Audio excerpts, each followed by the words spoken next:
की जय।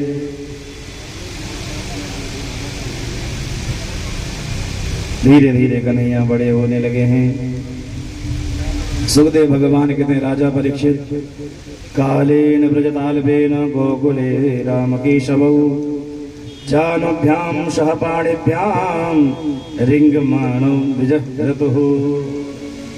भगवान धीरे धीरे घुटनों के बल चलना प्रारंभ करते हैं। भगवान घुटनों के बल चलते चलते एक दिन गौशाला में पहुंच गए और गौशाला में जाकर भगवान ने पूरे शरीर पर गाय का गोबर लगा लिया और गोबर में सन करके जब मैया के पास में आए, मैया जसोदा बोली, चोरे लाला, अरे तेने यू कहा सुअर गोसो भेष बना रखो, कहा गोबर गणेश बनो पड़ो है। कन्हैया लाओ भैया से बोले, देखो भैया, मैया ने हमको यार रूप में भी पहचान लियो है कि कभी हम सुअर भी बने थे, बारहा बन करके आए थे।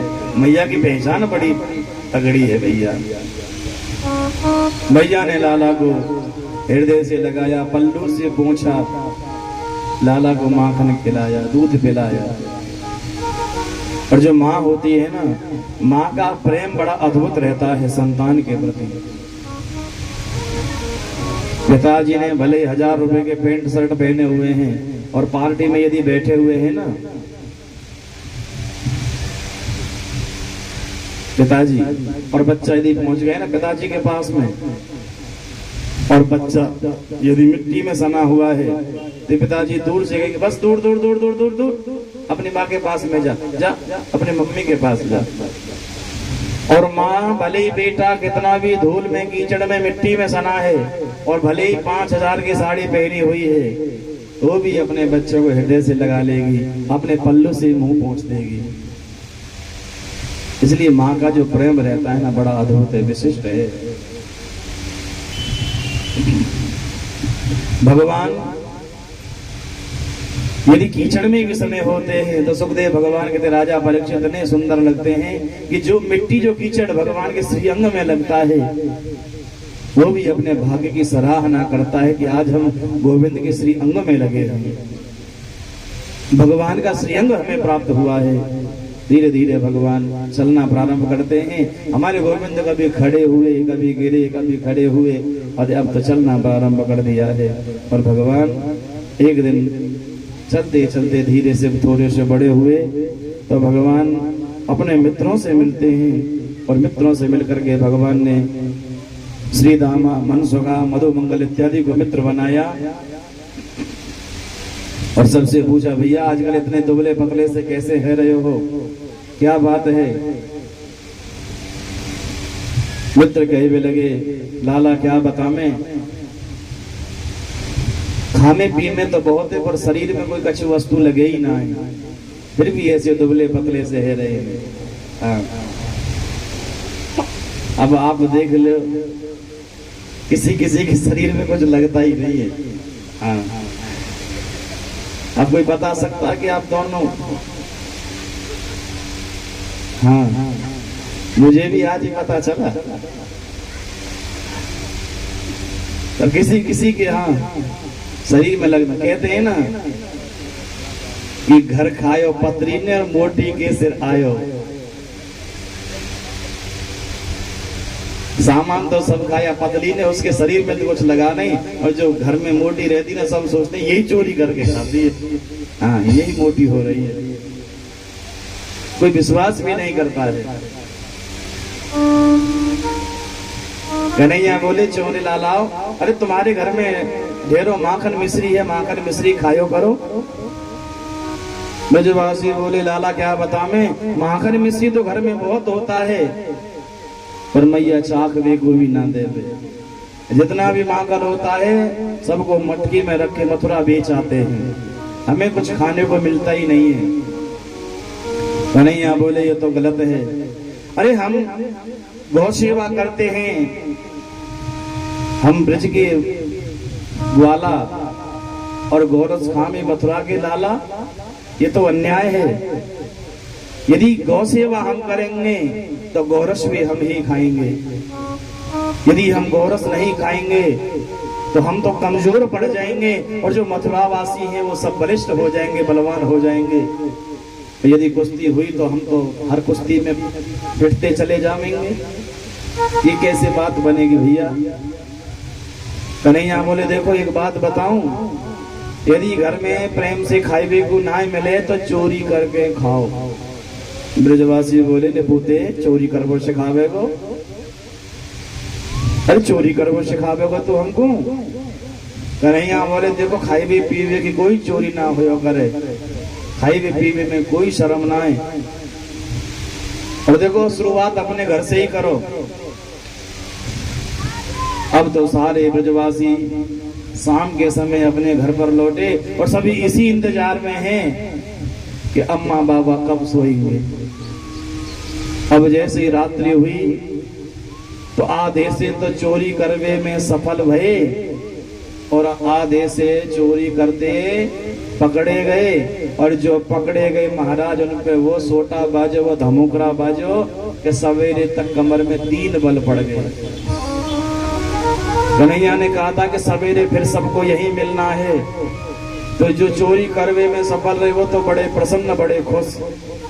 और जो पकड़े गए वो लंगड़ाते लंगड़ाते आए और बोलने लगे कन्हैया जसोदा के छोरा तेरो नाश तो जाएगो, कौन से जन्म को बदलो निकालो भैया तेने?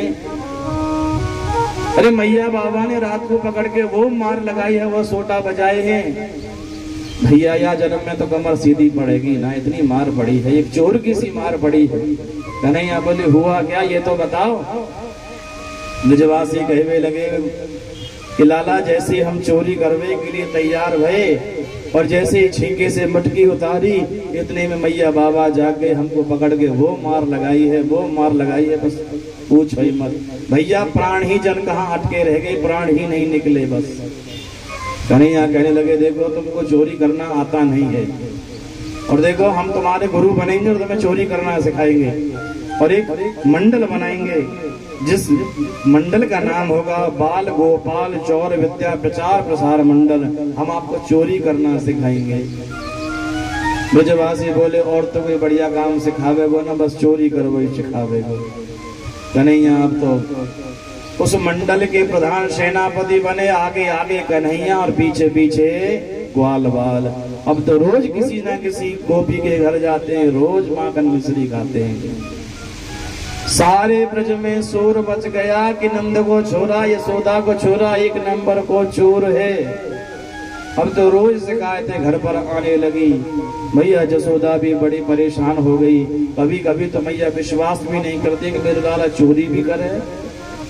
पर एक दिन क्या हुआ, बहुत सारी गोपियां मिलकर के आई और जैसे दरवाजे में प्रवेश करने लगी मैया यशोदा ने दूर से ही आवाज लगाई, अरे कौन हो, कैसी घुसी चली आ रही हो? अरे आज हमारे यहाँ कोई उत्सव नहीं है। गोपियां कहने लगी मैया आज तो तुम्हारे यहाँ हम गीत गाने ना आई, अरे आज तो हम तेरे लाला की शिकायत करके आई हैं। मैया बोली मेरी लाला की शिकायत? बोले हाँ, आज हम तेरी कन्हैया की शिकायत करने आई हैं और अपने कन्हैया को हमारे सामने बुला ले, उसके मुंह पे उसकी शिकायत करेंगे। सारी गोपियां इकट्ठी होकर कहने लगी मैया कि वत्सान मुंचन क्वचित समये क्रोश संजात हासः स्थेयं स्वाव यथ दधिपया कल्पितैस्तेययोगै मरकान भोक्षण विभजति सचेन नाति भाण्डं भिनक्ति धृप्यालाभे से गृह गोपितो या तपगृह्यतो गान। एक गोपी कहने लगी मैया तेरो लाला इतना बदमाश हो गया है, इतनी उदंडता करता है, इतनी शरारत करता है कि गाय के बछड़े को खोल देता है और गाय का बछड़ा गौ माता का सारा दूध पी जाता है। मैया तुम तो जानती हो गौ पालन करना, गोरस बेचना, यही तो हमारे जीवन निर्वाह का काम है, इसी तो हम जीवन निर्वाह करती हैं। मैया कहने लगे अच्छा मेरा लाला इसलिए बछड़े को छोड़ता होगा गाय के नीचे कि तुम गाय धोने के लिए जाते हो, तुम्हारी मदद करता होगा, सहायता करता होगा। गोपी बोली नहीं मैया, तेरा लाला क्वचित समय असमय पर गाय के बछड़े को छोड़ देता है कि जबकि गाय को धोने का समय नहीं होता है। गोपी के कहने का भाव कोई दूसरा है। गोपी कहना चाहती है कि मैया ये जो जीव है ना वो संसार रूपी खूंटे से बंधा हुआ चक्कर काटता रहता है जन्म मरण के, पर तेरा लाला जिस पर कृपा करता है तो समय से पहले उसकी रस्सी को काट देता है और उसे जीवन मुक्त कर देता है, उसकी मुक्ति कर देता है। एक गोपी कहने लगी मैया तेरो लाला मेरे घर में भी आयो और अकेलो ना आयो, ग्वाल बालन को भी संग में लेके आयो। मैया जाने आगे बंदरन से कहा रिश्तेदारी है, पहले तो जाने खूब जी भर के माखन खायो, अपने मिथुन को भी खिलायो, जब इन सबको पेट भर गयो फिर यानी वो बंदरन को भी खवायो, कौआन को भी खवायो। मैया जब सबको पेट भर गयो तेरे लाला ने एक मटकी में से थोड़ा सा माखन उठायो, नाक के पास ला करके सूंघ के कहवे लगे अरे कितना बुरो माखन है, छी छी छी, अरे या तो कुत्ताऊ ना ही खावे। मैया एक सोटा उठायो और एक सोटा लेके सारे माखन के मटका फोड़ डाले। मैया हम तो तेरे लाला से बड़ी दुखी हैं। ये गोपी कहवे लगी मैया इनकी तो गाय है माखन मिश्री इसलिए दुखी हैं, और मेरे घर में तो ना माखन है ना मिश्री है ना गाय है ना गोरस है। फिर मैया बोली तू क्यों आई, अरे तू मेरे लाला ते क्यों दुखी है।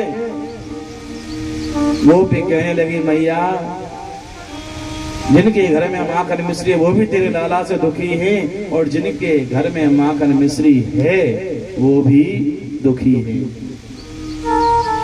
मैया एक दिन तेरो लाला मेरे भी घर में आए गयो, मैं तो जल भर गई कि लैया जमुना तट पे गई थी और मेरी बड़ी बिटिया चारपाई पर सो रही थी, और मेरी बिटिया की चोटी खाट से नीचे लटक रही थी। तेरो लाला घर में आयो, पूरे घर में ढिढोरा मचायो, जब बाबू कछु ना पायो तो कहवे लगो अरे यू कैसो घर है, यू घर है कि मर घटा, यहाँ में तो कछु खाए को तो है ही ना। तेरो लाला आयो, मेरी लाली को देख के खाट के नीचे घुस गयो और खाट के नीचे से निकल के लाली के कान पे जोर से कहवे लग गयो हौवा। मेरी लाली हौवा सुन के खाट पे से खड़ी भई, उसकी चोटी पाठी से बंधी थी, आगे आगे लाली और पीछे पीछे चारपाई। इतने में मैया मैं आ गई, मैंने दूर से देखयो कि हौवा ना आए तो नंद को छोरा हौवा बनो घूमे। मैया जिनके घर में माखन मिश्री है वो भी तेरे लाला से दुखी है, और जिनके घर में माखन मिश्री नहीं है वो भी तेरे लाला से। एक गोपी बोली मैया मैं भी तेरे लाला की शिकायत करके आई हूँ। मैया कहने लगी तू तो इतनी बूढ़ी है, 2-4 साल में स्वर्ग से धार जाएगी, तेरे साथ में मेरे लाला ने क्या कर दीनो। तो मैया बड़ी बूढ़ी कहने लगी कि मैं अपने घर में सो रही, मेरे पति देव भी मेरे पास में सो रहे थे, उनकी चारपाई भी मेरे पास में थी, और मेरी बड़ी बिटिया भी हमारे पास में ही सो रही। तेरा लाला रात को आयो और मेरी चोटी, मेरी बेटी की चोटी और मेरे पति देव की दाढ़ी सब तीनों एक साथ में बांध दी, और जैसे ही सवेरे उठे मैया अब हम तो तीनों खिंचे खिंचे घूमे। मैया हम तो तेरे लाला से बड़े परेशान हैं। मैया कहवे लगी अरे मैं तो सोचती थी मेरो लाला थोड़ो बहुत माखन खाता होगो, पर मुझको तो आज पतो चली है मेरो लाला तो बड़ा उदंडी है गयो है। और अन्य सारी गोपियां आई गई लगी मैया अरे तेरो लाला केवल खावे खावे ना है, बड़ो नुकसान भी करे है मैया। मैया कहने लगे तो ऐसा करो तुम प्रेम से उसे थोड़ा बहुत दे दिया करो, जितना वो तुम्हारा माखन लेता है ना उससे दोगुना तुम मेरे यहाँ से ले जाया करो। वो पिया बोली मैया अकेला हो तो चलो हम देख लें। मैया कहने की कोई बात नहीं, जितने भी उसके साथ में ग्वाल वाल आते हैं सबको माखन खिलाओ, मैं सबके बदले का माखन दुगना करके दूंगी। गोपियां कहने लगी मैया वो बात नहीं है, केवल माखन ही नहीं खाता है, गैल गिरारे में मस्करी भी करता है, बलजबरी भी करता है। यदि हम प्रेम से माखन नहीं भी देती हैं तो मैया हमारी चुंदरी खींचता है, चुंदरी खींच के मटकी को फोड़ देता है, माखन खा लेता है, बार बार हमें आंख दिखा करके डांटता भी है। यदि घर जाकर के शिकायत करी तो कल फिर तो मैं परेशान करूंगा। और रही गुजरिया रे कहाँ जा रही गुजरिया रे, ओ तन माखन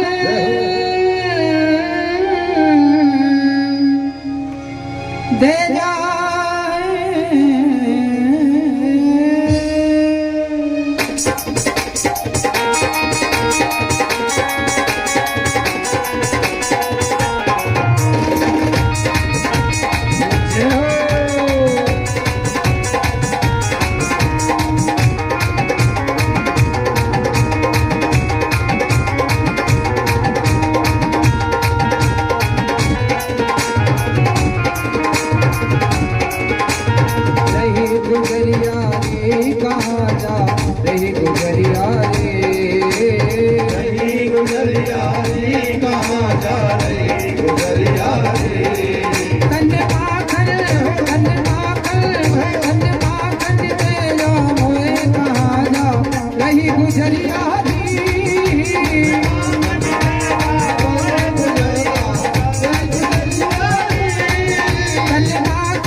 संगता बोलावे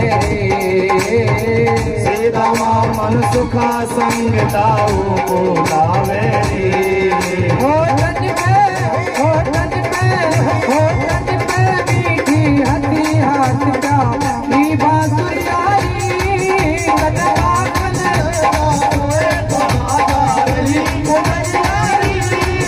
अरे रही गुजरिया रे कहाँ जा रही गुजरिया रे गुजरिया रे कहाँ जा रही गुजरिया रे माखन दे जा मोए कहाँ जा रही गुजरिया रे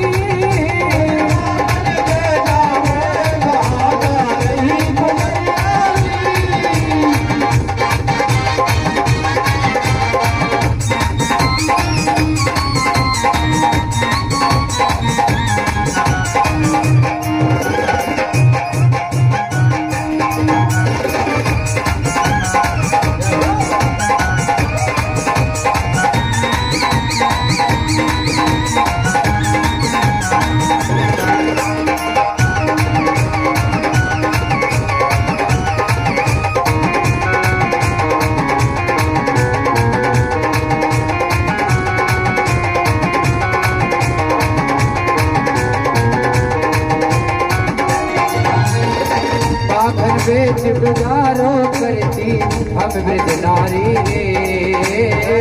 माखन बेच गुजारो करते हम ब्रज नारी रे। माखन बेच गुजारो करते हम ब्रज नारी रे। माखन बेच गुजारो करते हम ब्रज नारी रे। मटकी फोड़ के आँख दिखावे देवे गारी। मटकी फोड़ के आँख दिखावे देवे गारी। बल जबरी हमसे करे फाड़ गई नहीं चुनैया री।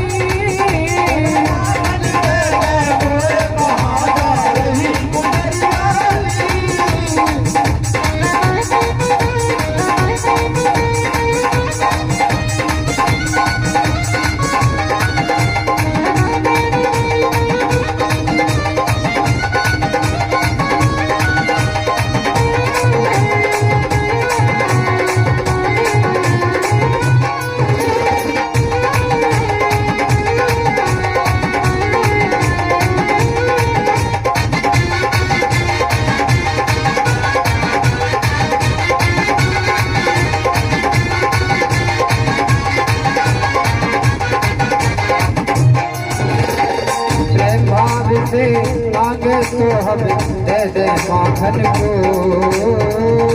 भाव से मांगे तो हम दे दे माखन को। कोमल घोष दिखावे और निकारे आखन को। कोमल घोष दिखावे और निकारे आखन को।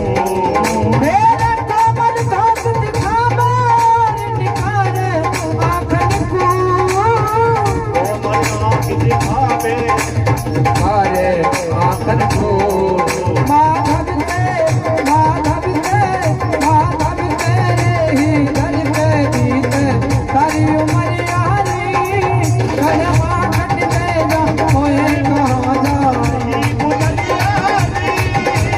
रही गुजरियारी। कहाँ जा रही गुजरियारी।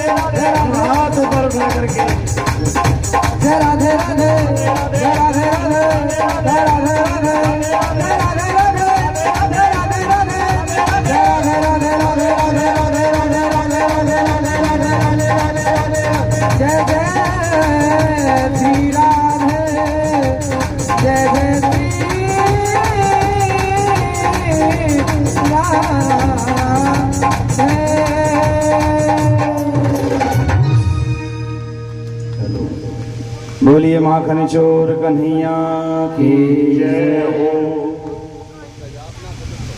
बुलेनंद के लाला की जय। सभी प्रेम से बोलेंगे राधे राधे राधे राधे राधे राधे राधे राधे। आप तो ऐसा लगा कि हैदराबाद में कथा हो रही है। एक विद्यावती नाम की गोपी थी जिसका बड़ा तेज स्वभाव था। सारी गोपियां कहने लगी विद्यावती से कि बहन ये नंद को छोरा यशोदा को छोरा रोज हमारे घर में आके उदंडता करे चोरी करे है। विद्यावती का तेज स्वभाव था, थोड़े आखरे स्वभाव की थी। विद्यावती बोली मेरे घर में आके दिखावे ना, बारीकी में बांध के मार लगाऊंगी, नानी याद आ जाएगी।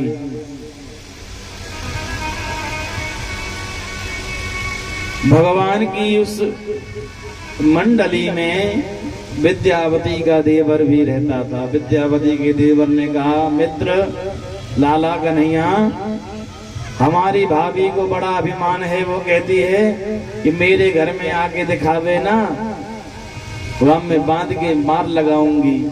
कन्हैया बोले तो भैया ऐसा करो आज को कार्यक्रम, आज को प्रोग्राम विद्यावती के यहीं को निश्चित है।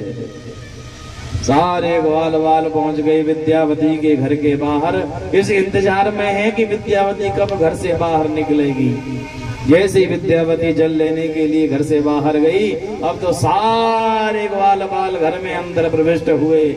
सबने पहले तो जी भर के माखन खाया। जब सबका पेट भर गया तो कन्हैया ने एक डंडा उठाया, सारे माखन के मटका फोड़ डाले। एक ही फूटे हुए भी तो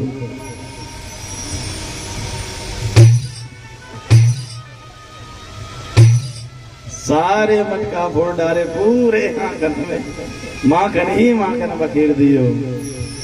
पूरे आंगन में माखन बिखर गया। सारे ब्रजवासी घर से बाहर निकले और सारे ग्वाल वालों ने मिलकर धीरे से दरवाजा बंद कर दिया और वहीं पास में कदम्ब के वृक्ष की ओट में छिप गए।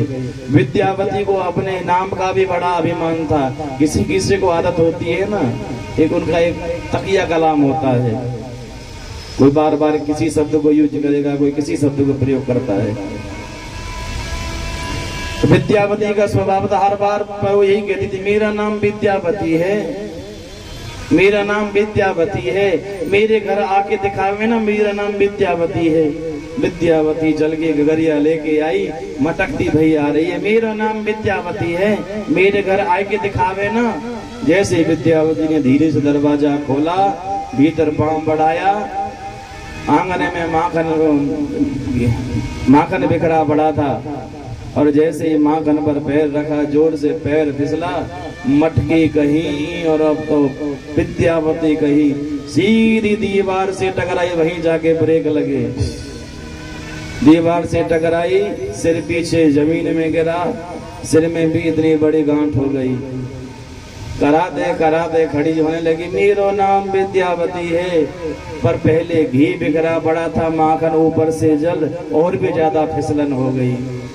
जैसे ही विद्यावती खड़ी होने का प्रयास करती है, धड़ाम से फिर फिसल के गिर गई, रीढ़ की हड्डी में भी बल पड़ गए। तीसरी बार फिर खड़ी होती है, फिर धड़ाम से गिर पड़ी।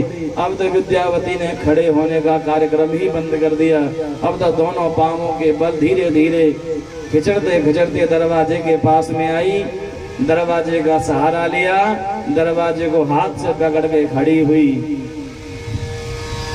कमर को पकड़ के कराते कराते घर से बाहर निकली, कहने लगी, मेरा नाम विद्यावती है। इतने में सारे ग्वाल बाल वृक्ष की ओट में से बाहर निकले और तालियां बजा करके सब चिढ़ाने लगे। विद्यावती से कहने लगी, मेरा नाम विद्यावती है। विद्यावती कहने लगी, तो अच्छा ये सब काम भी तुम्हारा है, अब तो मैं नहीं छोड़ूंगी।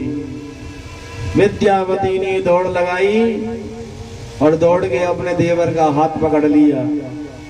देवर ने कन्हैया से कहा, रे मित्र, भाभी ने मुझे पकड़ लिया, मुझे बहुत जोर से मारेगी, तो चिंता मत करो, मैं आता हूँ। कन्हैया दौड़े दौड़े गई। कन्हैया ने कहा, भाभी जी, तुम्हारे देवर का कोई इसमें रोल नहीं है, इनका कोई भाग नहीं है, सारी उदंडता सारी बदमाशी मेरी है, इसलिए जो भी दंड देना है मुझे दीजिए।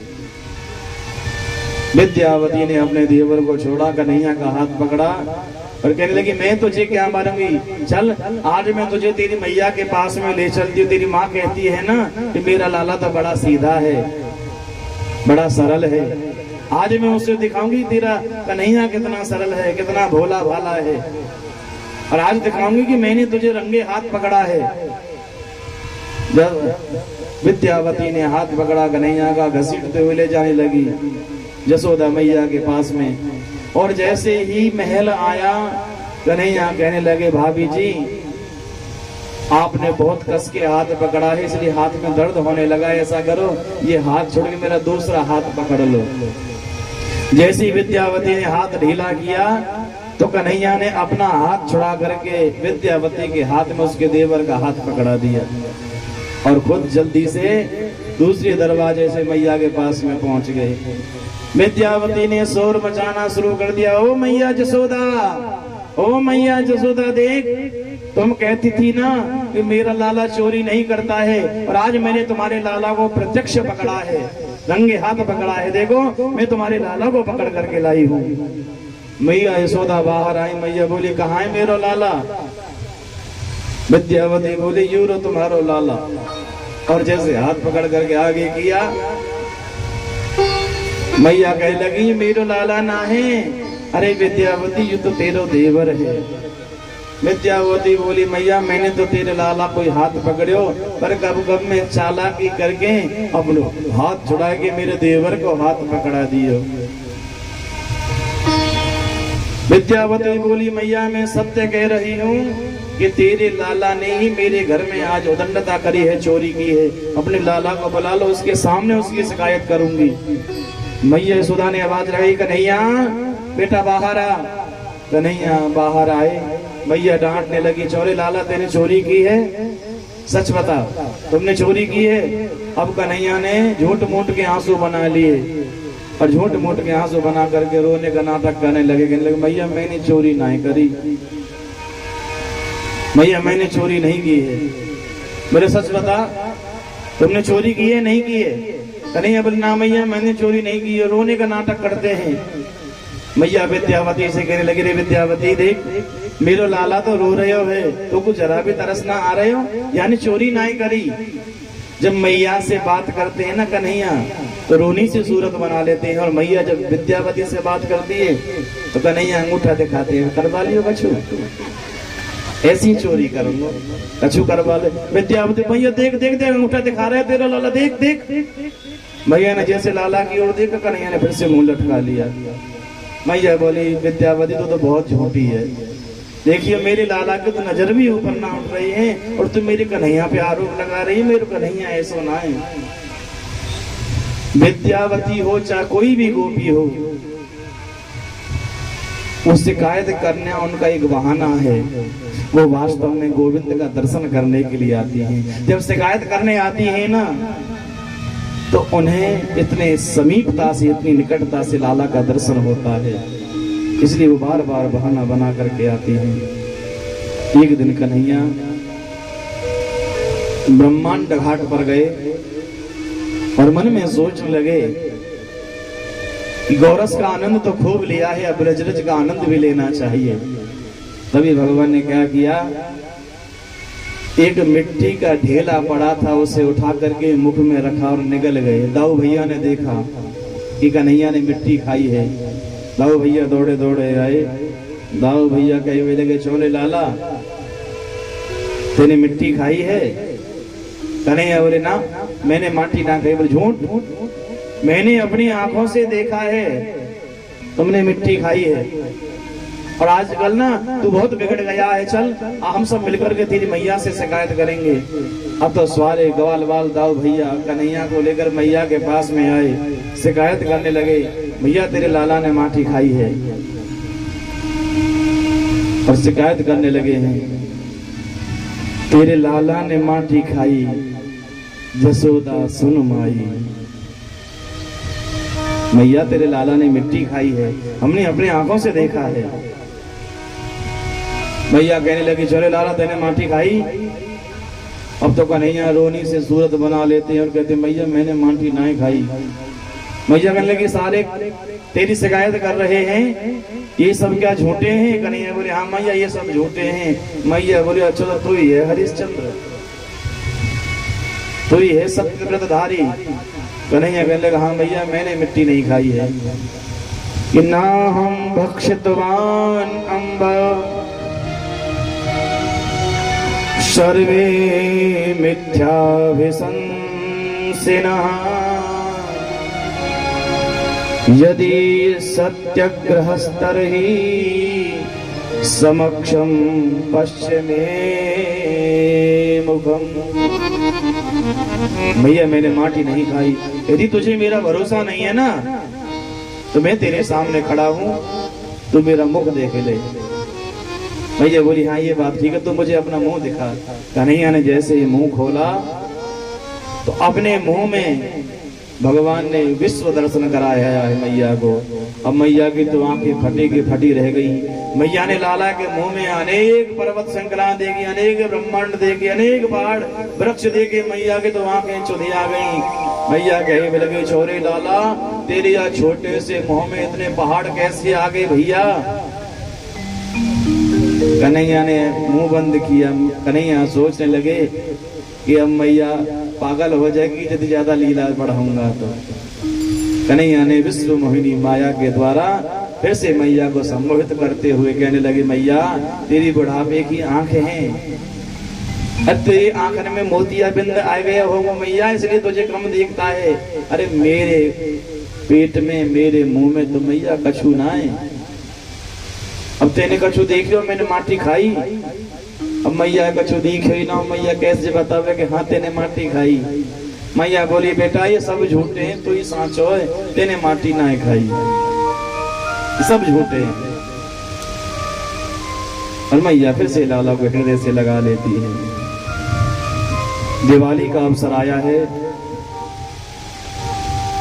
दिवाली के अवसर पर घर के जितने भी दास दासी हैं नौकर चाकर हैं सब दिवाली की तैयारी में लगे हैं, साफ सफाई में लगे हुए हैं।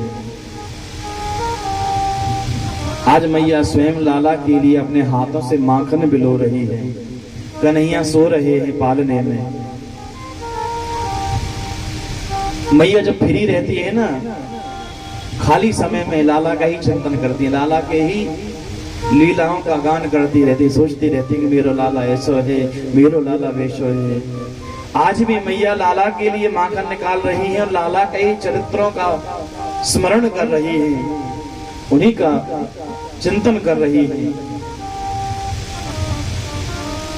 भक्त को भगवान कब मिलते हैं कि जब भक्त भगवान को मन कर्म और वाणी से याद करता है। आज मैया यशोदा भी मनसा वाचा कर्मणा लाला का चिंतन कर रही है, इसलिए भगवान को तुरंत नींद खुली, आंखें खुली। गोविंद दौड़े दौड़े आए, मैया से कहने लगे मैया मैया मोगू तो बहुत जोर की भूख लगी है, मैया मोगू कछु खाए भी कूदे, मोगू दूध पिला के माखन दे। मैया बोली लाला तू थोड़ा इंतजार कर, देख मैं तेरे लिए ताजा ताजा माखन निकाल रही हूँ, मैं तुझे ताजा माखन खिलाऊंगी। कन्हैया कहने लगे मैया मोगू तो बहुत जोर की भूख लगी है, माखन तो बहुत देर में निकलेगा। मैया ऐसा करो तो मुझे अपना ही दूध पिला दो, मुझे अपना दूध पिलाओ। आज मैया यशोदा कन्हैया को अपना ही दूध पिलाने लगी। जब कन्हैया ने थोड़ा सा दूध पी लिया तो कन्हैया को आज कौतुक सूझा। मैया से पूछने के मैया एक बात बता, मैया तो को दूध प्यारो लगे पूत प्यारो लगे। मैया कहने लगी चौलेदारी का युग बात हुई, अरे मोको तो अपना पूत प्यारो लगे दूध प्यारो क्यों लगेगो। कन्हैया ने तुरंत अपनी माया रचानी शुरू कर दी। उसी समय अंगीठी में दूध गर्म होने के लिए रखा था, भगवान ने अपने योग बल से अग्नि को तेज किया, दूध उबलने लगा। जैसे पात्र में से बाहर आकर के अग्नि पर पड़ने लगा तो छुन्न छुन्न की आवाज आ रही थी। मैया ने सोचा कि अरे दूध उबल रहा है। मैया ने लाला को दूर किया, दौड़ी दौड़ी गई, अग्नि को शांति किया। तो भगवान कहने लगे अरे अभी तो मैया कह रही थी मोको तो पूत प्यारो लगे, इतने में दूध प्यारो है गयो। कन्हैया रुष्ट हो गए। कन्हैया ने नाराज होकर के अंदर जाकर घर में जितने भी चिकने चिकने माखन के मटका थे डंडा लेके ओखल पर चढ़कर सारे के सारे तोड़ डाले।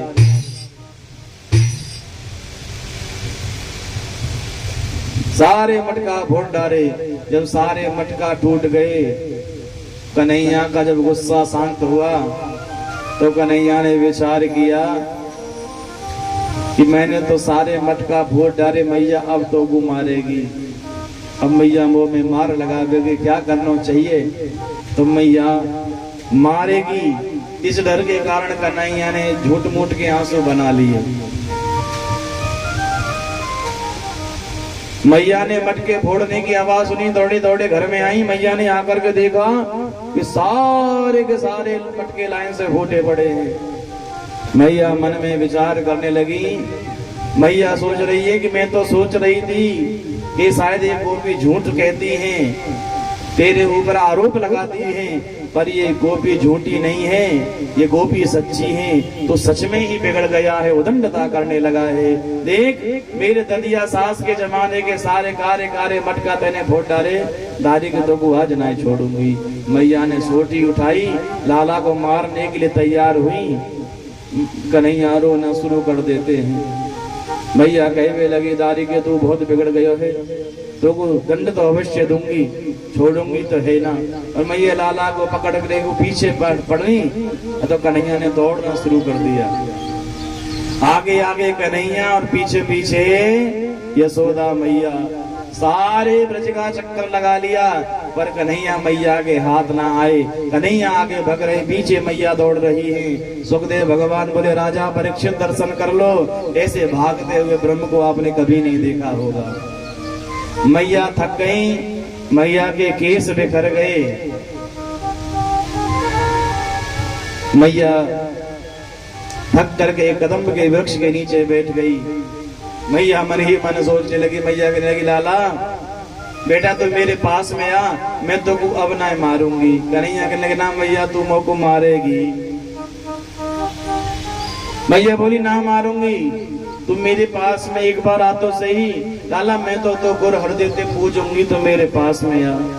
कन्हैया बोले, तुम मैया सच बता, मोको गुर हरदी से पूछेगी? हाँ लाला, तो गुर हरदी से पूछूंगी, आ तो सही। कन्हैया धीरे धीरे जैसे मैया के पास में गए, मैया ने जोर से लाला का झट से जल्दी से हाथ पकड़ा। मैया कहने लगे, दादी के अब तो घर ढंग से ही पूछूंगी, चल। लाला को घर लेकर के आई। मैया जैसे मारवे को तैयार हुई, कन्हैया रोने लग गए पहले ही। तो मैया तू तो मुझको मारे रही है, तू तो कह रही तो घर हरदी दे पूछूंगी। अरे मैया बेचारी बड़ी भोली होती है। हाँ, घर में यदि कोई बच्चा उदंडता कर दे ना, गुस्से में पहले तो खूब बच्चे को पीटेंगी। हाँ, दे थप्पड़ और दे थप्पड़ और दे थप्पड़, बंदर बराती की पीट पीट के। जब बच्चा रोएगा तो खुद भी उसके साथ में रोएंगे। बच्चा पिट गया इसलिए रोई। बच्चा पिटा है, उसकी गलती से पिटा है, पर उस सब का फल शाम को पति को भोगना पड़ता है। पति देव की कोई गलती नहीं है। शाम को बेचारे ड्यूटी से आएंगे, पर बच्चे का गुस्सा उन पे निकलेगा, बोले तुम्हारी वजह से आज छोरा पिटे हो।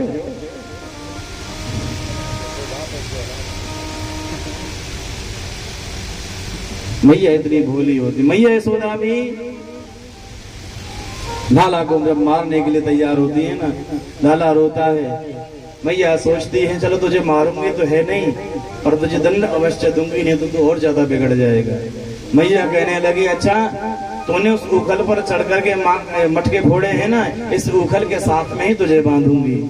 मैया घर में गई, रस्सी लेकर के आई और उस उखल के साथ कन्हैया को बांधने का प्रयास करती है।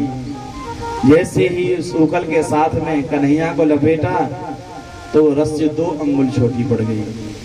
मैया फिर से दौड़ी गई, दूसरी रस्सी लाई, उसमें गांठ लगाई, फिर से लपेट चढ़ाया और फिर से बांधने के लिए तैयार हुई, तो दोबारा भी रस्सी 2 अंगुल छोटी पड़ गई। ऐसा अनेक बार हुआ। मैया बार बार जाती है, रस्सी लाती है, गांठ लगाती है, पेट पर लपेटती है उखल के साथ में, लेकिन हर बार रस्सी 2 अंगुल छोटी पड़ जाती है। और वो 2 अंगुल क्या है कि भगवान भक्त के बंधन में कब बंधते हैं? भगवान भक्त के बंधन में जब बंधते हैं कि जब भक्त भगवान को पाने के लिए परिश्रम करता है, मेहनत करता है। और दूसरी अंगुल है कि जब भगवान स्वयं बंधना चाहें, भक्त पर कृपा करना चाहें, तब बंधन में बंधते हैं। भगवान ने देखा कि मैया परिश्रांत हो गई है, थक गई है, मुझे बांधते बांधते, तो आज भगवान स्वयं कृपा करके बंधन में बंध जाते हैं। संस्कृत में रस्सी को कहते हैं दाम, और उस दाम को पेट पर लपेटा है, और पेट को कहते हैं उदर। दाम को उदर पर लपेटा है, इसलिए भगवान का एक नया नाम पड़ा, दामोदर। बोलिए दामोदर भगवान की जय। मैया अपने गृह कार्य में व्यस्त हो गई। कन्हैया ने एक झटका लगाया, उखल को लुढ़काया और घुटनों के बल चलते चलते आंगन में आ गए। आंगन में तो यमलार्जुन के वृक्ष खड़े थे और दोनों यमलार्जुन के वृक्षों के बीच में उखल फंस गया। भगवान ने जोर से झटका लगाया और एक ही झटके में वो दोनों यमलार्जुन के वृक्ष धराशायी हो गए। उनमें से दो देव प्रकट हुए, नल गोबर और मणिग्रीव। उन्होंने सुंदर सी भगवान से प्रार्थना की, हे गोविंद, आज आपकी कृपा से हम श्राप से मुक्त हुए हैं। गोविंद ऐसी कृपा करना कि हमारे हाथ सदैव आपकी सेवा में लगे रहें, हमारे चरण हमेशा तीर्थ यात्रा में लगे रहें और हमारा सिर आपके चरणों में ही झुका रहे। नल गोबर मणिग्रीव वहां से विदा हुए। यमलार्जुन के वृक्ष के टूटने की आवाज सुनी तो ब्रजवासी यशोदा मैया नंद बाबा दौड़े आए, लाला के बंधन मुक्त किए। नंद बाबा ने पूछा, लाला तुमको कौन ने बांधे हो? कन्हैया बोले, बाबा बाबा मैं मैया ने मारे हो और रस्सी से बांधे हो। आज नंद बाबा बड़े गुस्सा हुए, कहने लगे, यशोदा तुम मेरे लाला को बड़ा परेशान करती हो।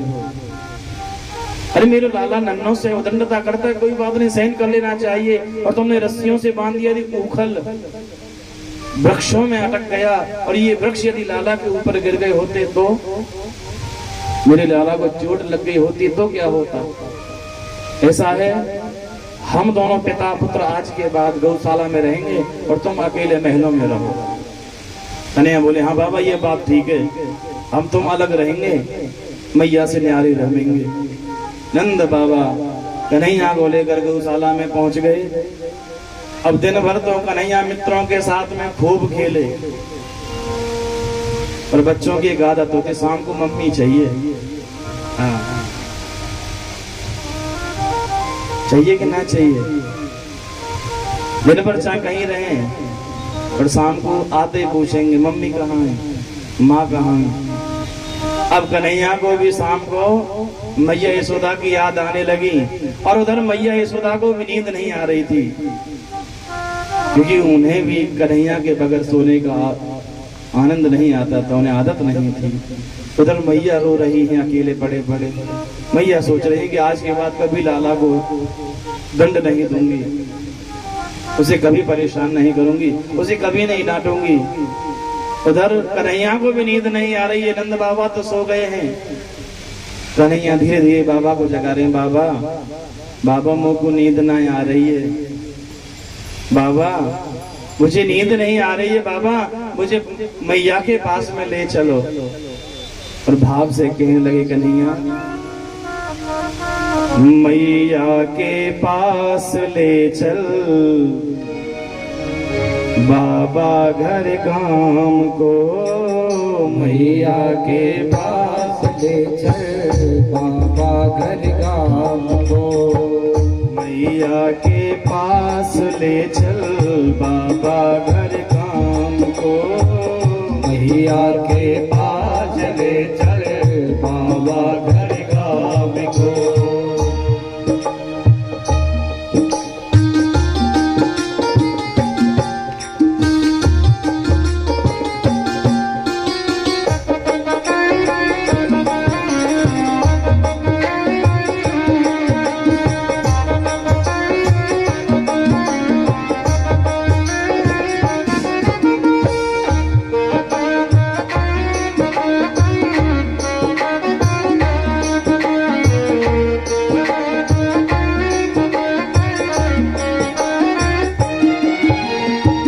बाबा कहने लगे, कन्हैया तेरी मैया तुझे मारती तो है। कन्हैया कहने लगे, भले मैया मारती है पर मुझे तो मैया ही चाहिए।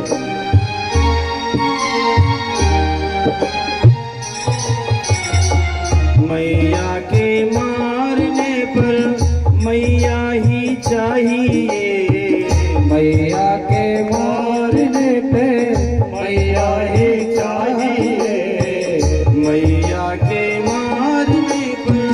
मैया ही चाहिए, मैया के मारने पे मैया ही चाहिए। मैया सा कोई नहीं करता पुत्र के काम को,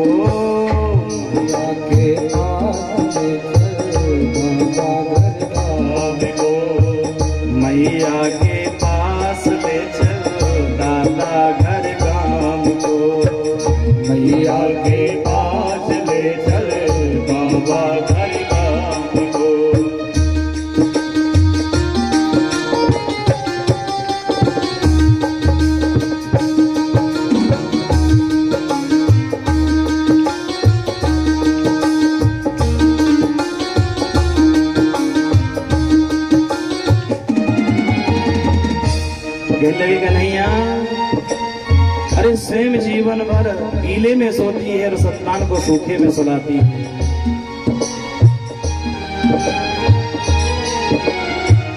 गीले में सोती स्वयं सूखे में सुलाती है। गीले में सोती स्वयं सूखे में सुलाती है। गीले में सोती स्वयं सूखे में सुलाती है। गीले में सोती स्वयं सूखे में सुलाती है। मैया सा कोई नहीं करता पुत्र के काम को। मैया सा कोई नहीं करता पुत्र के काम को। मैया के पास ले चल बाबा घर काम को। मैया के पास ले चल बाबा घर काम को।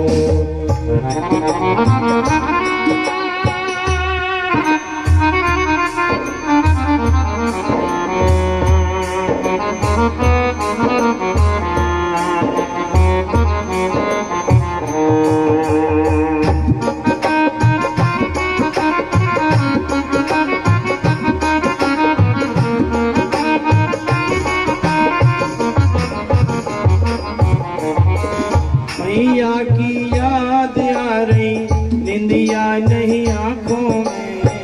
मैया की याद आ रही निंदिया ना आँखों में। मैया की याद आ रही निंदिया नहीं आंखों में। मैया की याद आ रही निंदिया ना आँखों में। कहते लगे मेरी आंखों में नींद नहीं आ रही, मुझे मैया की बहुत याद सता रही है बाबा। और आप जानते हो अपनी संतान के लिए सारे कष्ट उठाती है। दुखड़े उठाती सारे सहती तमाम है। दुखड़े उठाते सारे कहती तमाम है। मैया के पास ले चल बाबा घर गाम को। मैया के पास ले चल बाबा घर गाम को।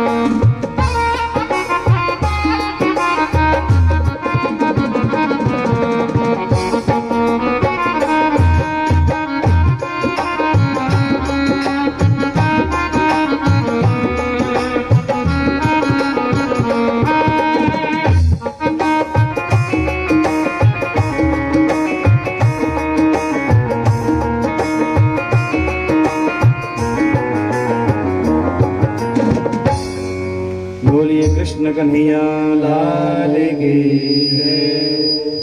दोनों हाथ उठाकर प्रेम से बोलेंगे राधे राधे राधे राधे। एक बार ना एक बहन जी के पति तांत्रिक थे। तांत्रिक समझते हैं झाड़ फूंक करने वाले। अब झाड़ फूंक करने वाले आप देखे होंगे कैसे रहते हैं।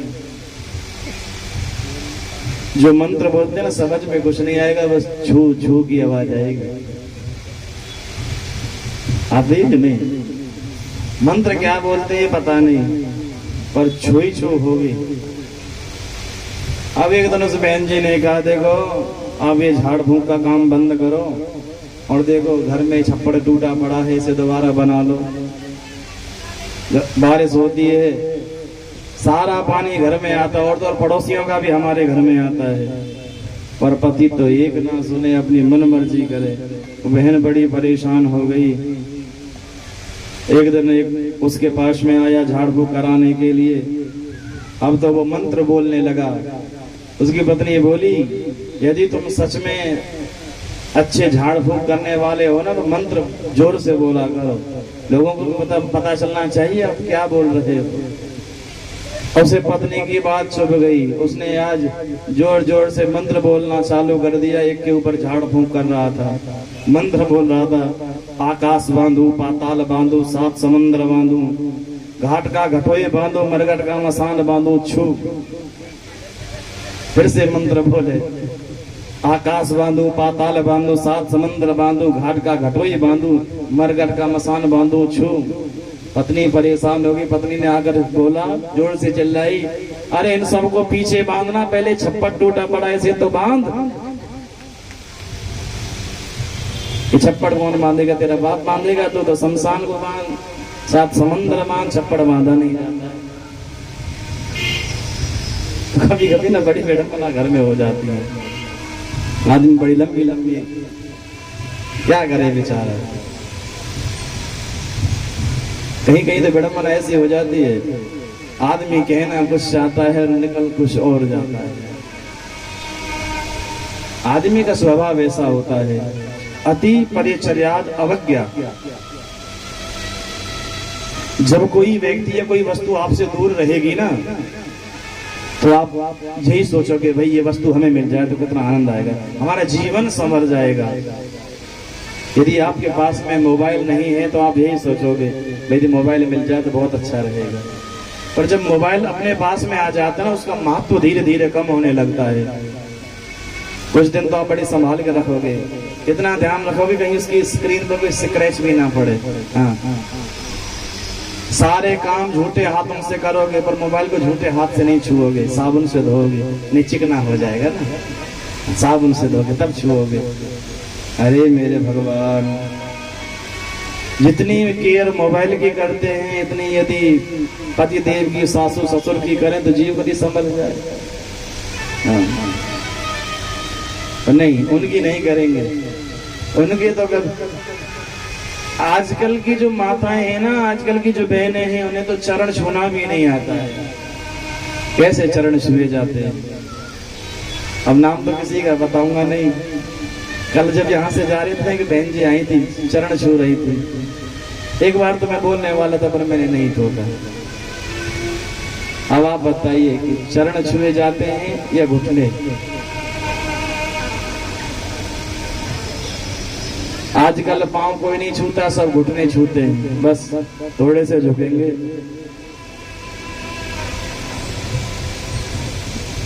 जबकि विधान किसका है, घुटने छूने का या पांव छूने का? तो क्यों नहीं टोकते हो? आपने कभी अपने बहू को टोका, कहा कि पांव छुआ करो? अब तो देखो, पांव छूने की जब से कोरोना चला ना परंपरा, हमारे यहाँ तो गांव में बिल्कुल खत्म हो गई। पहले गांव में पैर दबाती थी बड़ी बूढ़ियों के, अब पैर दबाना तो दूर, सीधे अब दूर से करती हैं, ताई राम राम, चाची राम राम, अम्मा राम राम। ये पैर लगने की, पैर छूने की परंपरा भी कोरोना के बाद समाप्त हो गई।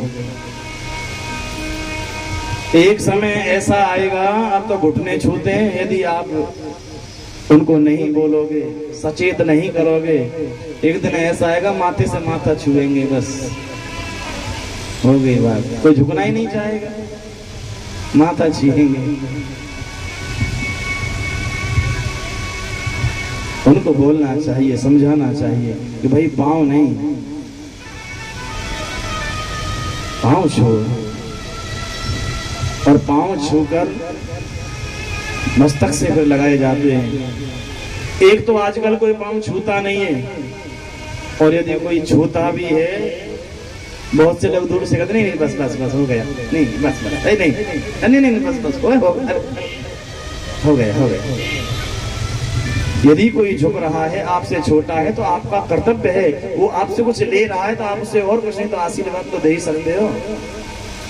एक तो आजकल कोई झुकता नहीं है, कोई झुकता है तो आप झुकने नहीं देते, तो प्रणाम करने नहीं देते। जब कोई वस्तु हमारे ज्यादा निकट में आ जाती है तो उसका महत्व धीरे धीरे कम होने लगता है। अभी भी बात समझ में नहीं आई आपकी? उदाहरण से समझो, आजकल के उदाहरण से ही समझो। जब नई नई सगाई होती है ना, तो सबसे पहले आजकल क्या है, लड़की देखने जाते हैं तभी मोबाइल दे आते हैं, और सिम भी जियो की। फिर अब तो बस और कोई बात नहीं, ये सच्ची बात है, हंसने की बात नहीं है, ये सबसे गलत बात है। मैंने कितनी बार ऐसा देखा है, और अपने एक हमारा शिष्य था, उसके घर में भी हमने ऐसा देखा कि इस मोबाइल के चक्कर में शादी से पहले ही रिश्ता भी टूट गया। भैया बात करोगे क्या करोगे, रोज फोन आते हैं और दिन रात उसी से चिपके रहोगे, क्या बात करोगे, कोई ना कोई ऐसी बात मुंह से निकलेगी ही जो उनको अप्रिय लगेगी। और सगाई तो पता ही होते हैं, बस माचिस की तिल्ली से दिखाने की जरूरत होती है, रिश्ता तुरंत खत्म है। और हमारा एक शिष्य हमारे साथ में रहता था पहले कथाओं में, उसकी नई नई सगाई हुई, उसने भी मोबाइल दिया, मुझसे कह रहा था गुरुजी मैं मोबाइल दे के, मैंने बच्चा किया भैया, तुम अब मोबाइल दे के आ रहे हो, हमारी तो शादी हो गई तब भी हमने मोबाइल नहीं दिया आज तक भी, और तुम सगाई पे मोबाइल दे के आ रहे। मैंने उससे कहा देखना एक दिन रोना पड़ेगा, क्योंकि तुम घर की सारी बातें शादी से पहले ही उससे शेयर कर दोगे, बता दोगे कि हम इतने हैं, ये है वो है, और शादी से पहले फिर लंबी लंबी हाँकते हैं, और शादी के बाद में फिर सच्चाई मालूम होती है कुछ है ही नहीं, खाली भंडारा है, फिर लड़ाई झगड़ा तो स्वाभाविक है। अब कई बार हम उसके फोन पर बातें भी सुनते थे, और ये उसकी बातें नहीं है, सबकी जनरल बातें हैं। शादी से पहले फोन पे क्या बात होती है, बस एक दूसरे की प्रशंसा करना, एक दूसरे की बड़ाई करना, और कुछ नहीं तो आदमी बालों की बड़ाई करेगा, भाई तुम्हारे बाल मुझे बड़े सुंदर लगे, भाई बाल क्या बात है, वही बाल। और शादी के 5 साल बाद यदि वही बाल खाने में आ जाए ना, दिखाई नहीं देता है, खाने में बाल पड़ा है, भाव बदल जाएंगे। शादी से पहले आंखों की बड़ाई करेगा, तुम्हारी आंखें बड़ी सुंदर हैं, हिरणी के जैसी आंखें हैं। और शादी के 5 साल बाद यदि पत्नी ज्यादा देर पति को देख भी ले ना, तुरंत गर्म हो जाएगा, आंखें क्यों निकाल रही हो, आंखें मत निकालो, आंखें यदि तुमने निकाली तो मुझे भी गुस्सा करना आता है।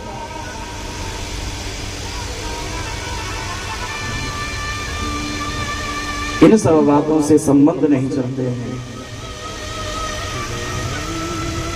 यदि घर में परिवार में संबंध को टिकाना है, संबंध को रखना है, देखिए सबसे बड़ी एक सच्चाई ये है, आप विचार करो, यहां से क्या नजदीक पड़ता है, भरतनगर, भरतनगर नजदीक है ना। आप यहां से भरतनगर जाओ तो रास्ता वहां तक का भी एक जैसा नहीं है, कहीं से टूटा है, कोई ब्रेकर भी होगा, कहीं उसमें घुमाव है, कहीं मोड़ है। तो ये जीवन भी एक रास्ता ही है, इस जीवन के सफर में भी उतार चढ़ाव चलते रहते हैं।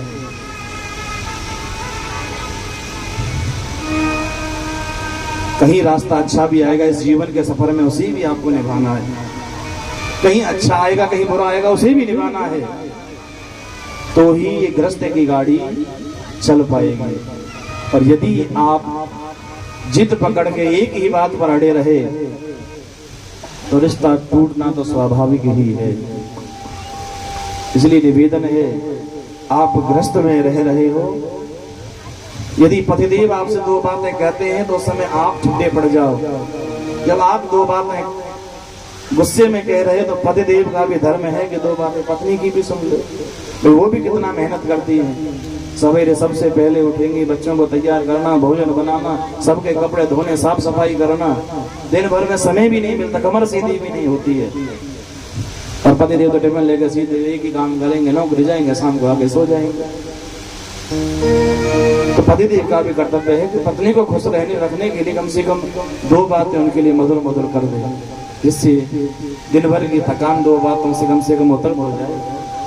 और आपका भी कर्तव्य बनता है पतिदेव का रुख देख करके आप भी उनकी थोड़ी प्रशंसा कर दिया करें। एक दूसरे की प्रशंसा करते रहो, उससे गाड़ी धीरे धीरे चलती रहे। रिश्ते भी बनते और बिगड़ते हैं,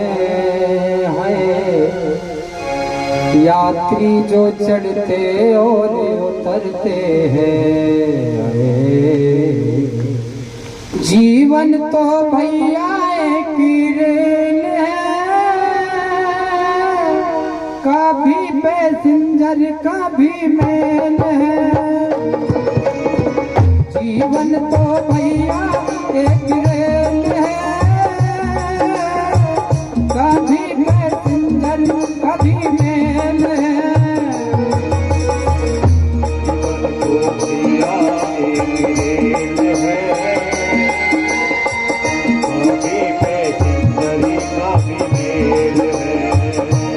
दुख की पटरी पे दौड़ लगाती है, सबको ये मंजिल तक पहुंचाती है। दुख की पटरी पे दौड़ लगाती है, सबको मंजिल तक पहुंचाती है। सांसों का जब तक इसमें तेल है, कभी पैसेंजर कभी मेल है। जीवन तो भैया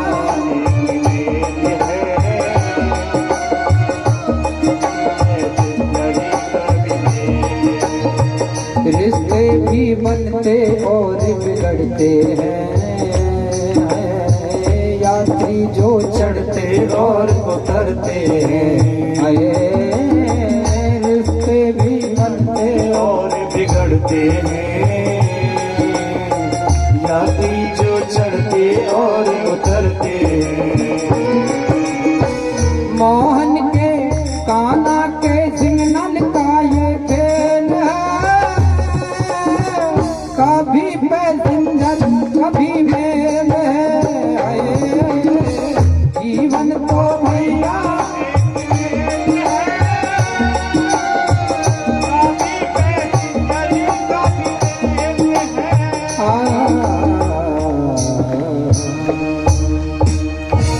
बोली भक्तवत्सल भगवान की, कृष्ण कन्हैया लाल की जय हो।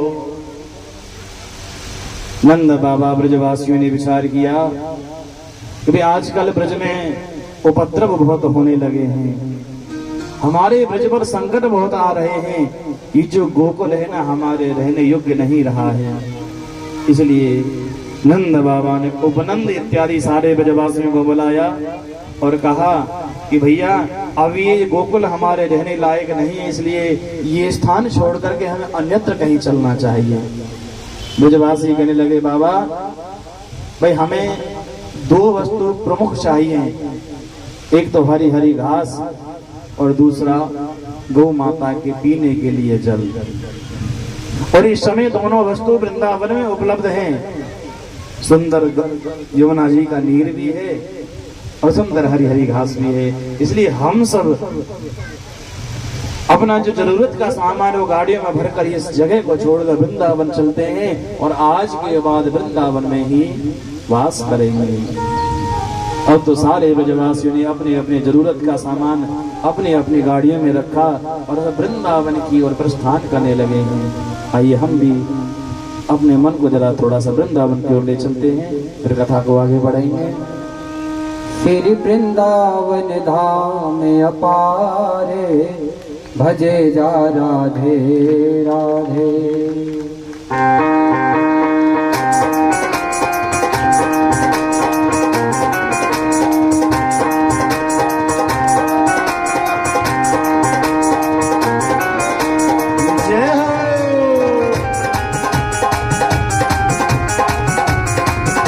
भजे जा राधे राधे, ओ जपे जा राधे राधे।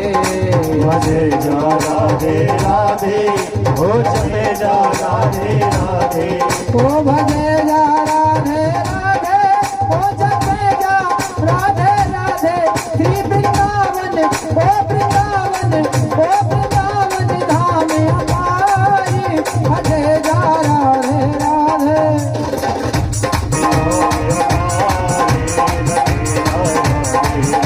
श्री वृंदावन धाम अपारी भजे जा राधे राधे।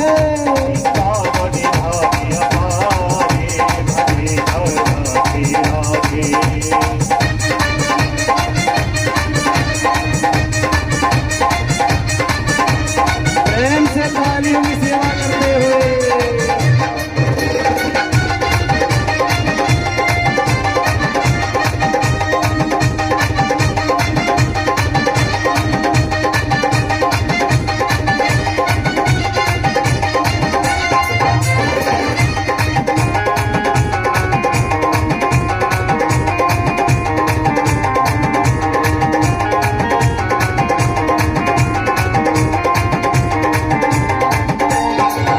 जो राधे राधे गावे वो प्रेम पदार्थ पावे। राधे राधे गावे वो प्रेम पदार्थ पावे। वो जो राधे राधे गावे वो प्रेम पदार्थ पावे। राधे राधे गावे वो प्रेम पदार्थ पावे। वह है जय तेरा पारी भजे जा राधे राधे। वृंदावन धाम अपारे भजे जा राधे राधे।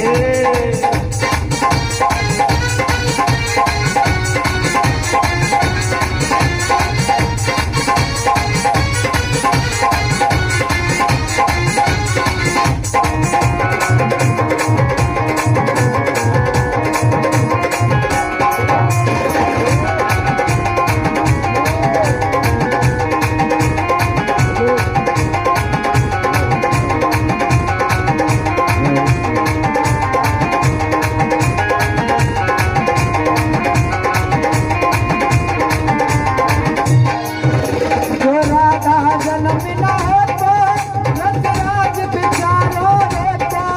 जो राधा जन्म न हो तो रसराज विचारो रोतो।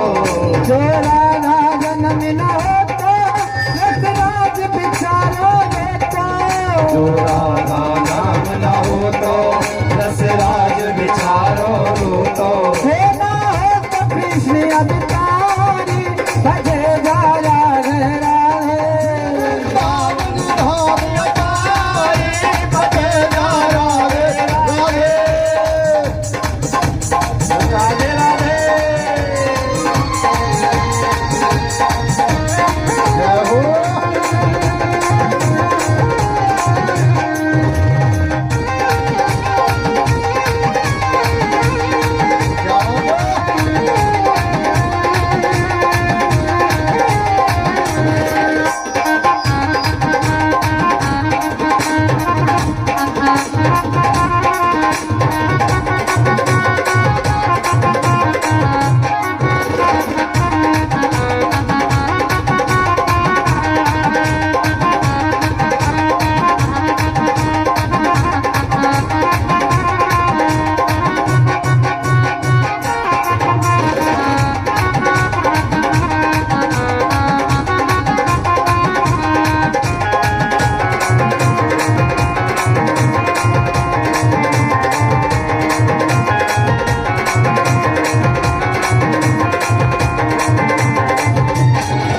ये वृंदावन की लीला मत समझो गुड़ से सीधा।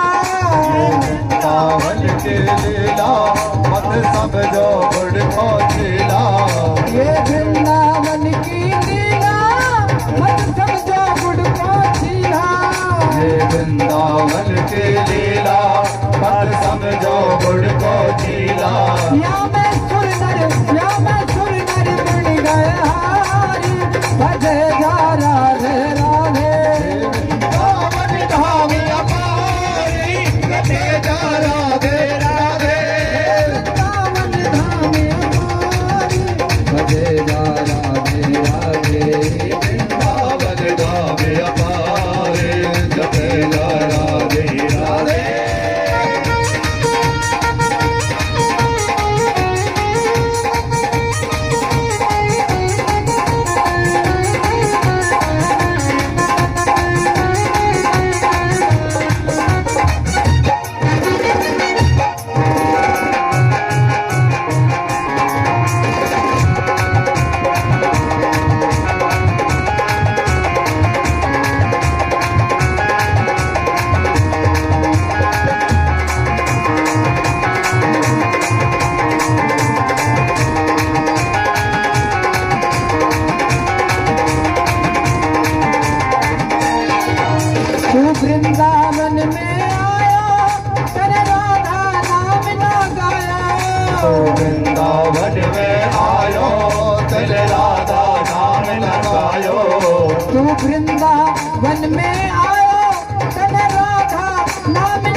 सरकारी भजे जा राधे राधे अलबेली सरकारी भजे जा राधे राधे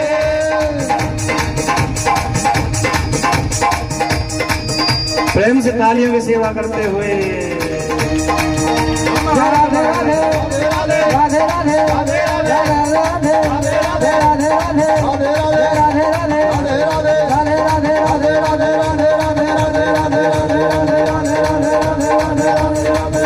जय जय श्री राधे जय जय श्री राधे जय जय श्री